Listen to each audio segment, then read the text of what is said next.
கயல் 5 dozen முட்டைகளை வாங்கினார். அதில் 45 முட்டைகள் நல்ல முட்டைகள் எனில் கெட்டுவிட்ட முட்டைகளின் சதவீதத்தை காண்க அப்படின்னு கேட்டிருக்காங்க. இது 2024 குரூப் 4 எக்ஸாமில் கேட்ட ஒரு கொஷின். இதை எப்படி சால்வ் பண்ணலான்னு பார்க்கலாம். கயல் 5 டசன். ஃபஸ்ட்டு டசன் அப்படின்னா என்னென்னு ஃபஸ்ட்டு நமக்கு தெரியணும். வளையல்லாம் போடுவோம் இல்லையா? டசன் அப்படின்னா என்னென்னா 12 அப்படின்னு இருக்கும். நம்ம வச்சுங்க. இப்போ கணக்கு வாங்க. 5 டசன் அப்படிங்கும்போது எத்தனை வரும்? 5 × 12 எவ்வளோ? 5 12 60 முட்டைகள். 60 முட்டைகளை ஃபஸ்ட்டு வாங்குறா. அதில் 45 முட்டைகள் நல்ல முட்டைகள். அப்போது 45 முட்டை என்னது? நல்ல முட்டை எழுதி வச்சிங்க.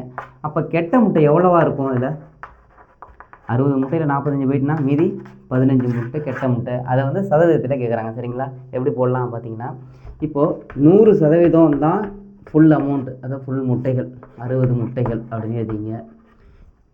அப்போது எத்தனை சதவீதம் இந்த கெட்ட முட்டைகள் எவ்வளோ? 15 முட்டைகள். அப்போ என்ன பண்ணணும்? இந்த நம்பரையும் இந்த 100ஐயும் கிராஸ் மல்டிபிள் பண்ணிங்க, 60ஆல் வகுத்துருங்க. அவ்வளோதான் ஆன்சர். என்ன பண்ணலாம்? 100 × 15 / 60. எப்படி அடிக்கலாம்? 1 15 15, 4 15 60, 1 நாங்கள் 25 100. அப்போது 25% முட்டைகள் கெட்ட முட்டைகள்.